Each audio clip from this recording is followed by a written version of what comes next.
This is the listening practice test, which resembles the International English Language Testing System listening tests. You will hear a number of different recordings, and you will have to answer questions on what you hear. There will be time for you to read the instructions and questions, and you will have a chance to check your work after each section. All the recordings will be played once only. The test is in 4 sections. Write all your answers on the listening question booklet. At the end of the real test, you will be given 10 minutes to transfer your answers from the question booklet to an answer sheet. You should be prepared to do this with the practices. Now turn to Section 1 of Test 3. Section 1. In this section, you will hear a conversation between a student and a job-hunting agent. First look at questions 1 to 10.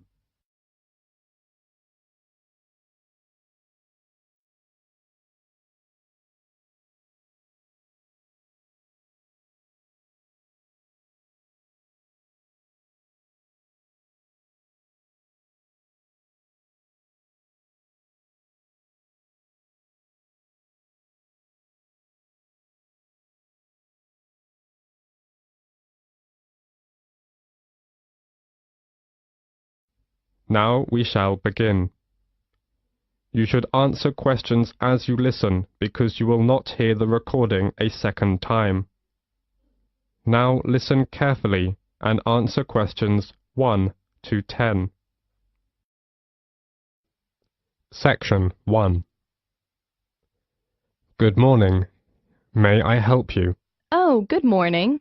Is this the Student Job Center? Oh, yes. I was wondering if perhaps you could tell me a bit about the job. You know, the hotel recruitment program that offers a range of work at the hotels in the area. Of course. Take a seat, please. I'll take you through some of what we have on offer. Thank you so much. Oh, wait a second and I'll get my pen. Okay. The first job is reception assistant at the Parkview Hotel. The Parkview Hotel has quite an international flavor, so you'll need to speak at least 2 foreign languages. Sure. I can speak fluent French and Spanish, so that's no problem. Good.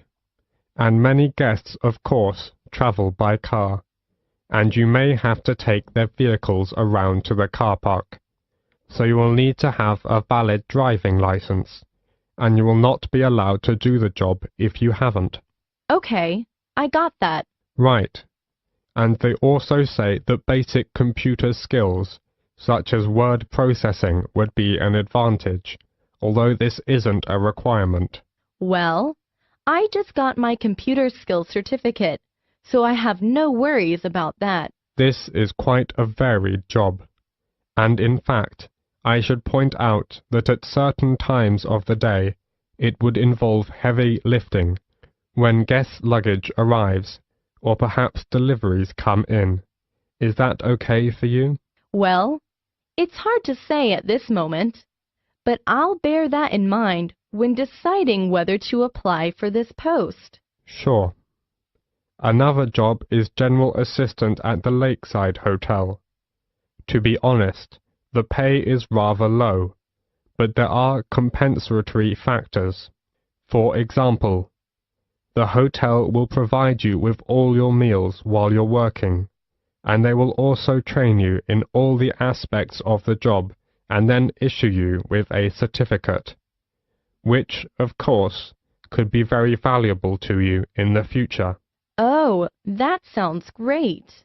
Now, the third job on offer is catering assistant at Hotel 98's smart new premises. As you know, this hotel is popular with exclusive travelers, and so you'll need to wear the distinctive staff uniform, which you're provided with. Don't consider this job unless you're fairly flexible about when you work, as the hotel will require you to work nights for this job, and you will need to travel to and from the hotel, as it is situated just outside the city. Well, I'm afraid I can't manage that because of the lectures. Okay, I get the picture. So, which one will you prefer? Reception assistant at the Parkview Hotel or general assistant at the Lakeside Hotel? Well, I guess I still couldn't make up my mind right now. Can I have a few days to think about and go back to you later? That's no problem, and there are a few things I need to clarify with you. If you would like to apply for one of these jobs, you will need to follow the recruitment process. Mum. So the first thing you'll need to do is to fill in one of these, a personal information form. It's pretty straightforward and should only take you a few minutes. Once you've done that and handed it in, we'll give you a questionnaire about your skills. We then look through the information about you and pass on our recommendations to the relevant hotel. Yes, sure. You will then proceed to the next step of the process and attend a general course of training. This is designed to be helpful and realistic, so an important part of the course is role-play activities. That sounds interesting. Yes, indeed. And after that, the final step is that you will be contacted by the hotel you're going to work for, and they'll post you a video about themselves and the work involved. Watching this will constitute further and specific training for your job. Oh yes, I think I'm very clear now. Thank you for helping me. It's a pleasure. Bye. Bye. This is the end of section 1. You now have half a minute to check your answers.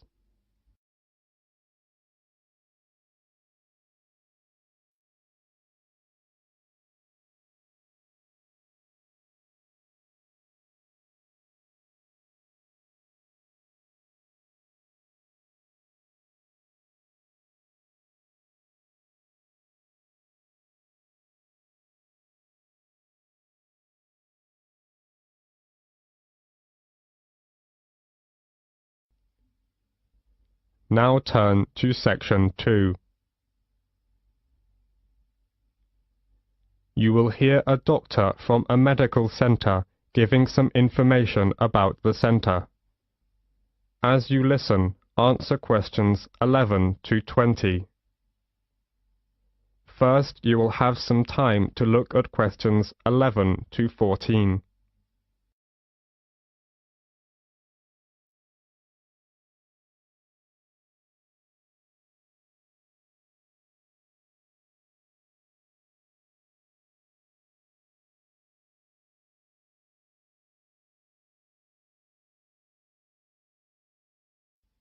As you listen, answer questions 11 to 14. Section 2. Good morning, everyone. I'm John Smith, the General Practitioner of London Fields Medical Centre, and I'm very glad to give you a brief introduction about our practice and some suggestions about how to see a doctor here. Our receptionists are usually the first point of contact and are here to help you. They have a lot of information to hand, and in most cases will be able to help you with your inquiry, ensuring you see the most appropriate clinician. Okay, right. Well, the first thing to do is to register. We can only accept new patients who live in our practice catchment area. To register with us, you will need 2 proofs of address, such as bank statements or tenancy agreements, plus 1 form of ID, such as passport or driver's license. If you are foreign nationals, then you'll have to register as a temporary visitor. Then, fill in this form. It's a medical history form. You have to give details of any illnesses you have had. Then you also need to write down if you've got any allergies. Okay? This as well as that. We need to know if you've had any operations. And, last of all, you have to give full details of current medication you may be on. This as well as that. You need to fill in this registration card. This is for your personal details. That's your full name, address, and telephone numbers. Okay? And we also need to make an appointment for you to see the doctor for a new patient health check. It'll just take about 15 minutes, that's all. It's just a basic checkup really. Before the speaker goes on with his introduction, look at questions 15 to 20.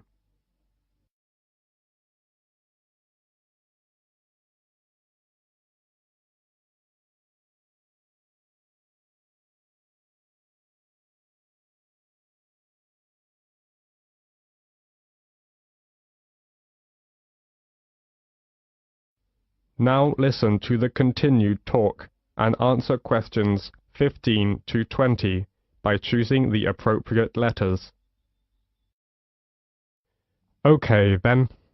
Let me tell you something about the health centre.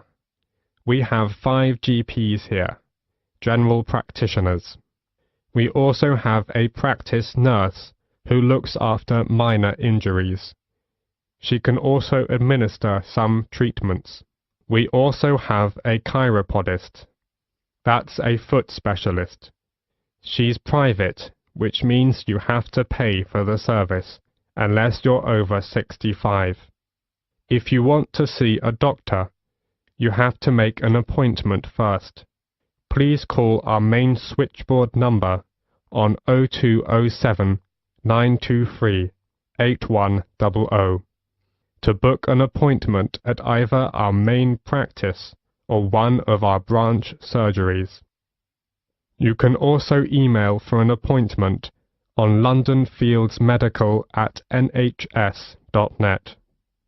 Urgent cases are seen on the day. If your condition is non-urgent, you can expect to see a GP within 2 working days, though you may have to wait longer if you want to see a particular GP. If it's an emergency, you'd better come straight here to the centre. One of the doctors can usually see you. Or you can go to the emergency department at the hospital in town. If you are very sick, you can ask for a home visit as well. On Friday afternoons, we have an open surgery, which means you can come along and just wait to see a doctor. But you may have to wait for several hours. So it's much better to make an appointment and come at the specified time. Usually, when you see a doctor, you'll be given a prescription for medicine, which you need to take. Or you can choose to go to a pharmacist in a chemist's shop. If the doctor decides that you will need the medication for a long time, you will be given a repeat prescription form. This allows you to get a further supply without seeing the doctor again. You simply leave the repeat form here a few days before you need it. Then you pick up the medication at the chemist's. Oh, you may wonder how much this all costs. Well, there is no charge for seeing a doctor. You can make an appointment any time to see one of our doctors, and it will not cost you anything for the consultation. However, you need to pay for the prescription, and the cost varies with the medicine, but it's usually just a few pounds. Nevertheless, in some situations, such as pregnancy, the prescription is then free. All right, do you have any other questions? That is the end of section 2. You will have half a minute to check your answers.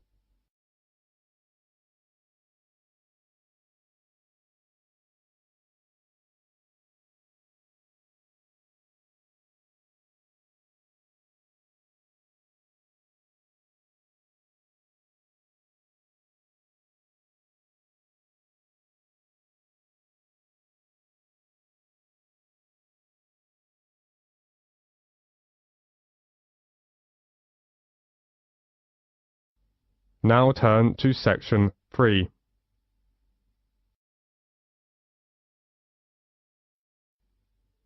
In a moment, you are going to hear a conversation between a professor and his student Alicia.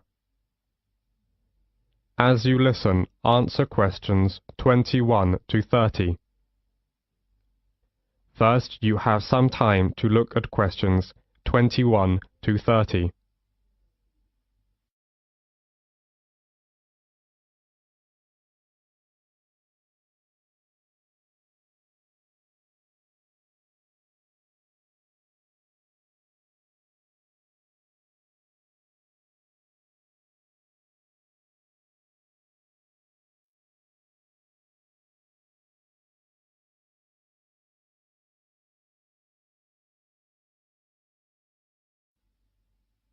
Now, listen carefully to the conversation and answer questions 21 to 30.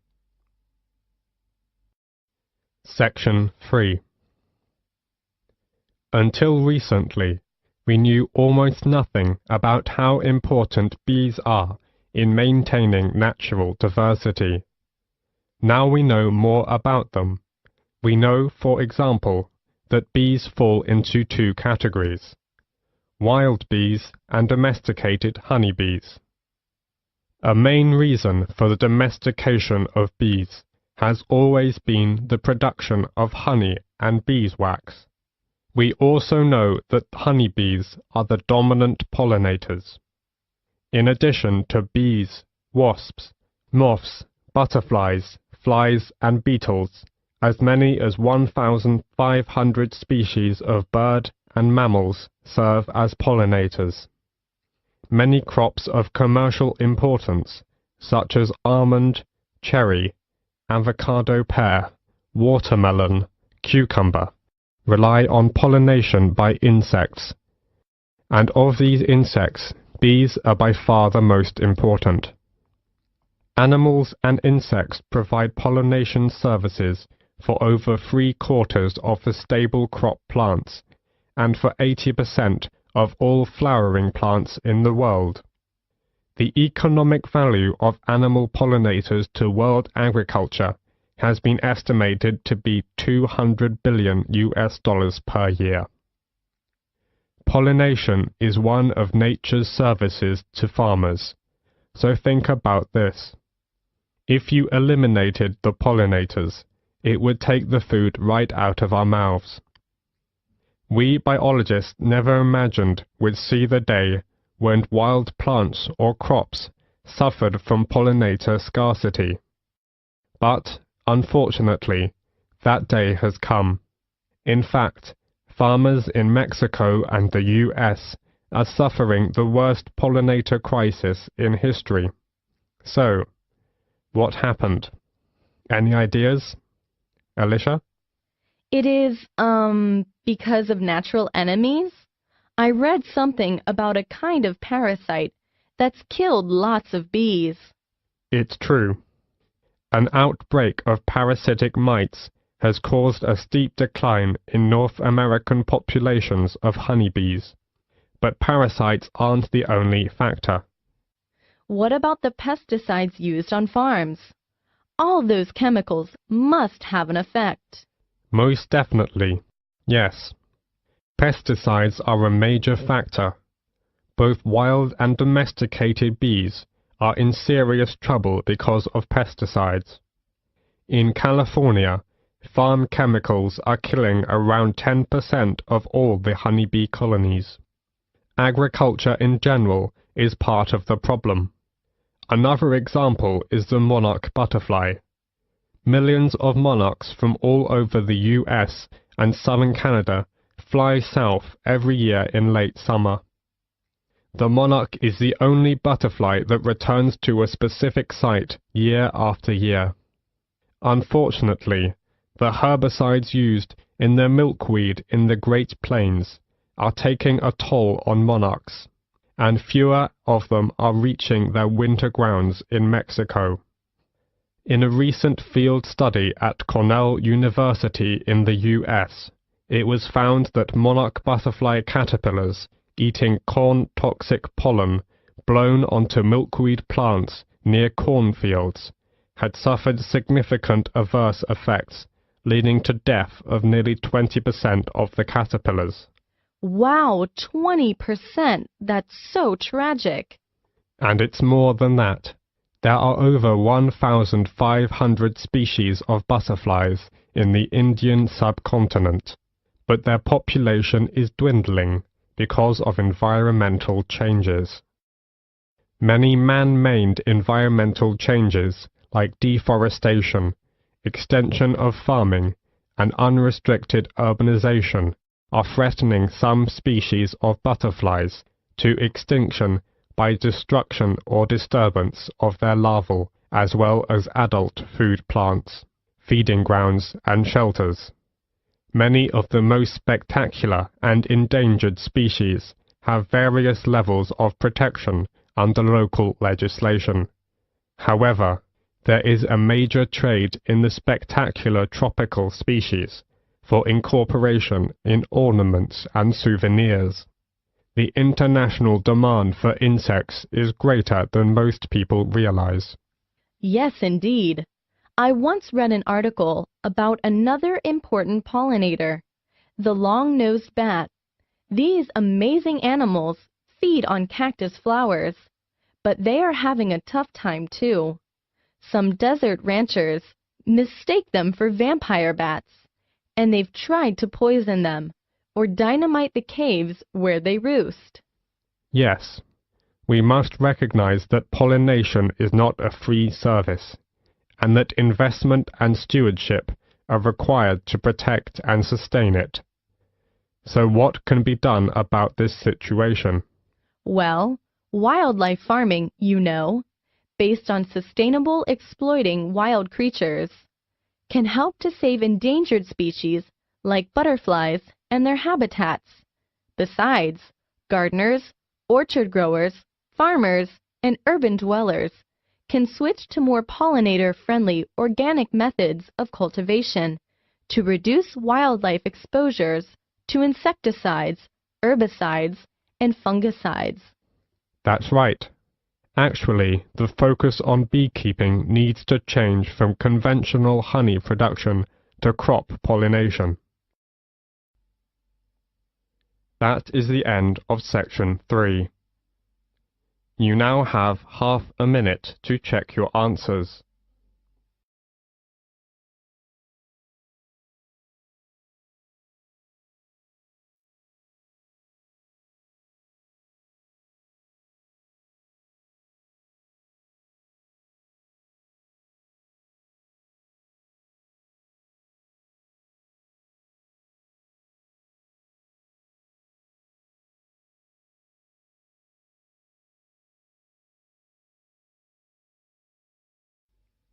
Now turn to section 4. In a moment, you are going to hear a talk about movies. As you listen, answer questions 31 to 40. First, you have some time to look at questions 31 to 35.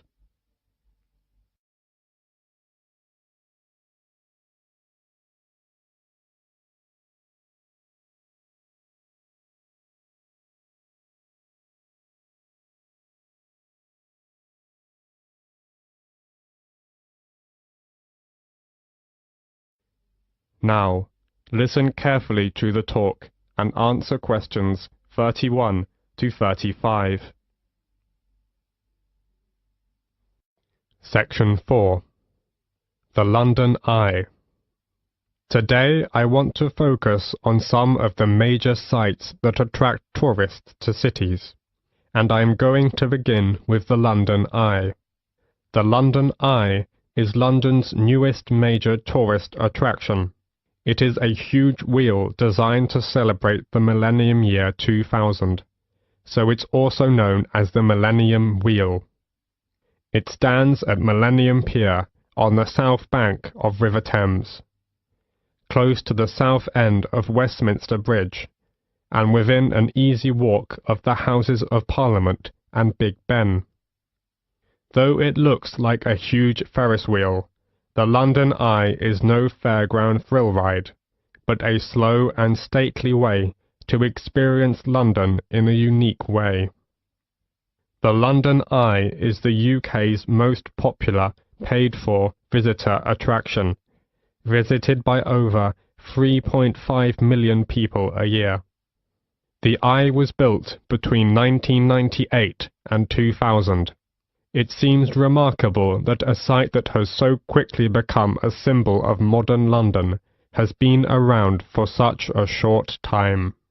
It took fully 7 years from start of the design process to create the Eye.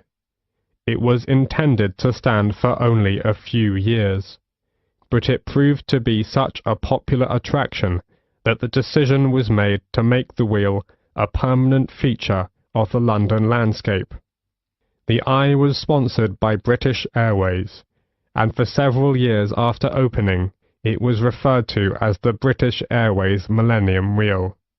Today, the London Eye is under the ownership of the London Eye Company, a subsidiary of Merlin Entertainments Group Company. Constructing the Merlin Entertainments London Eye was a massive challenge. It's the tallest cantilevered observation wheel in the world, rising high above the London skyline at 135 meters.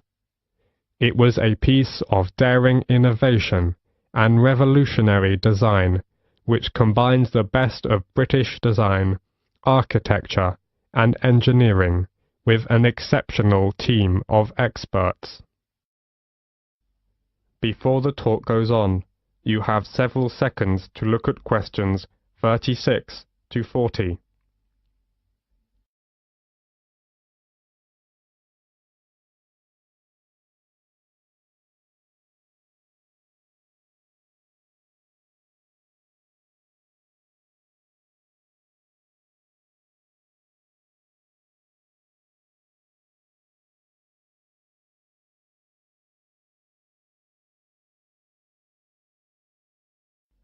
Now listen to the continued talk and answer questions 36 to 40 by completing the diagram. So, how is that great wheel held up? How did it get there?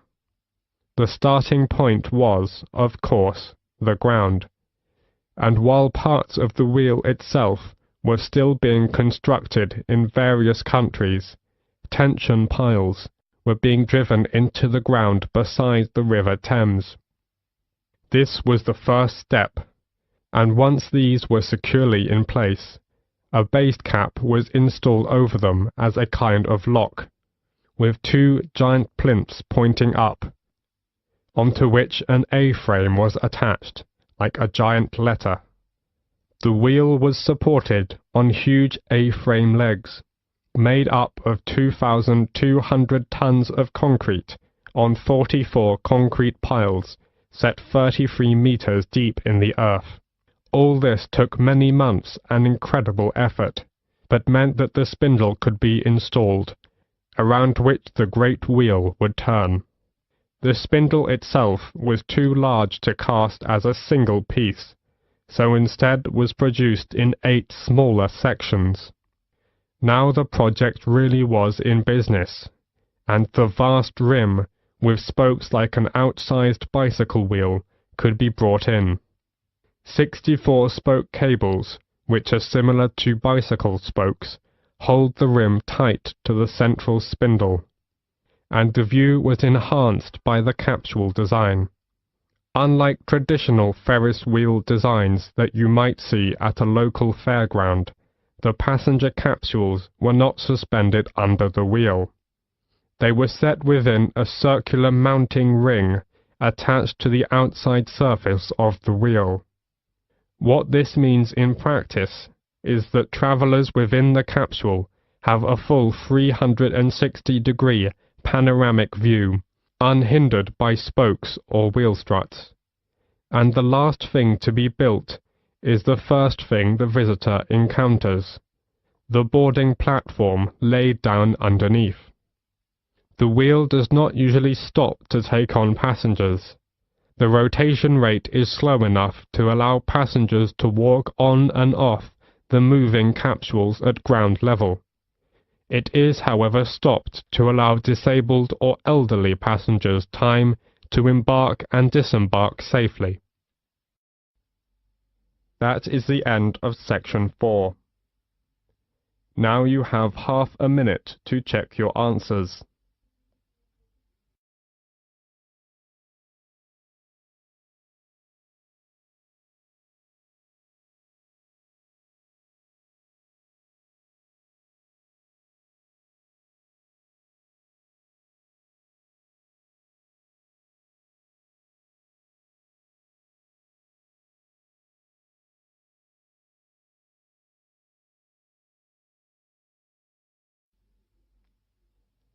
That is the end of listening practice test 3.